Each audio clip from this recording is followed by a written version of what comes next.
waktu itu kami mungkin buat ibu-ibu atau bapak-bapak yang udah di SMK Negeri 2 Sampit, waktu itu saya ujian dan dimana saya bisa ngelakuin ngehack yang dimana saya bisa dapatin jawaban semua soal dari ujian yang diadakan ya, dengan dimana itu melalui jaringan lokal, tapi saya bisa mendapatkan hak akses adminnya. Jadi saya bisa ambil data si usernya, itu nilainya berapa, kemudian soalnya apa aja, jawaban yang benar apa aja. Akan tetapi mungkin waktu itu karena ada yang melaporkan kepada guru, jadi tindakan hacking saya waktu itu ketahuan dan saya dimasukin BK, dan dulu itu kalau nggak salah hampir mau dikeluarkan gitu. Jadi untuk harapan ataupun keinginan ke depannya apa sih yang menjadi inspirasi Mas untuk terus masuk ataupun tujuan di dunia hacking?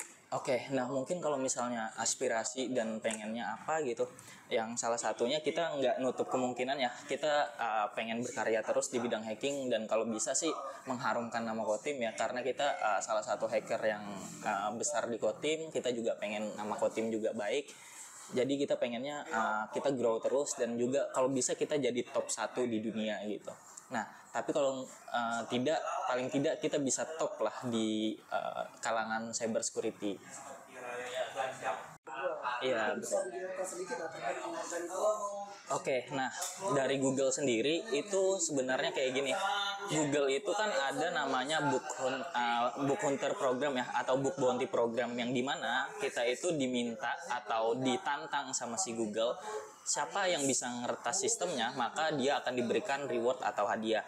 Nah kebetulan kita ada nemu beberapa kerentanan yang di Google gitu. Nah jadi kita ada nemu beberapa kerentanan yang diberikan hadiah dari Google yang mungkin ada di berita sekarang sekitar 7.000, dan juga ada yang $3.000, sekitaran 170 jutaan.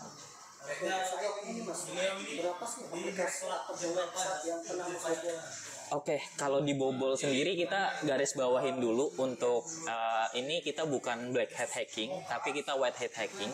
Nah, kita bagi dua ya, antara government sama yang swasta. Untuk yang government sendiri, kita biasanya report ke BSNN, kurang lebih kita ada 70-an website yang pernah kita jebol.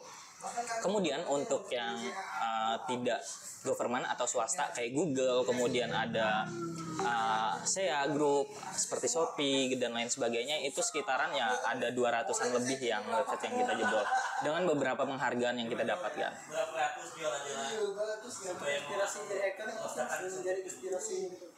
Oke, kalau jadi hacker sendiri sebenarnya itu bukan sebuah hal yang pengen diaspirasiin, tapi itu dulu itu lebih kejebak sih, gara-gara ngelihat hacking itu kan di internet kayak di film-film itu kan kayak keren gitu kan, layarnya hijau segala macam, akhirnya pengen nyoba ngehack segala macam, dan itu waktu proses mencari jati diri gitu. Jadi aspirasinya sih nggak ada, tapi lebih ke pengen mencari jati diri dulu waktu itu. Untuk website atau aplikasi yang mungkin paling membanggakan diretas tuh apa? Kita ada lumayan banyak untuk websitenya ya, kalau misalnya yang membanggakan. Salah satunya Google sendiri, karena kita berhasil kalau di Indonesia sendiri kita top 10 gitu. Jadi itu salah satu kebanggaan juga, bahwa hacker dari Kalimantan pun nggak kalah dengan kota-kota besar gitu, walaupun kita dari kota kecil. Kalau terkait meretas NASA itu Nah, kita pernah waktu itu di 2019 kita juga pernah meretas NASA, yang dimana kita nemuin bug cross-site scripting di websitenya, salah satu websitenya NASA, dan itu real authentic, pernah kita post di Medium kita atau di blog kita di Medium gitu. Untuk berkecimpung di dunia hacker ini berapa lama? Oke, untuk awal belajarnya kita mulai dari 2017. Kalau nggak salah 2017 itu saya masih SMP, yang dimana saya pengen cari-cari gimana sih cara ngehack website, gara-gara akun saya waktu itu kalau nggak salah akun Free Fire saya kena hack orang, dan saya pengen balikin, dan itu salah satu saya terjebak ke dalam cyber security sampai sekarang. Jadi kurang lebih udah lumayan lama juga, udah lebih dari 6 tahun di dunia cyber security. Untuk masuk ke dunia hacker hacker sendiri, Mas? Apakah ada tantangan tersendiri? Oke, kalau di dunia hacking sendiri tantangannya sih lumayan banyak ya. Yang salah satunya regulasi, dan juga yang kemungkinan besar itu salah satunya penentuan pilihan ya, yang dimana ada white hat dan juga ada black hat. Kalian pengen pilih jadi hacker yang baik atau jadi hacker yang jahat? Kalau misalnya jadi hacker yang jahat, kemungkinan besar harapannya nanti bisa pindah ke white hat, dan juga resiko di black hat itu sangat besar gitu. Jadi kemungkinan besar kalian akan tertangkap karena melakukan aktivitas legal.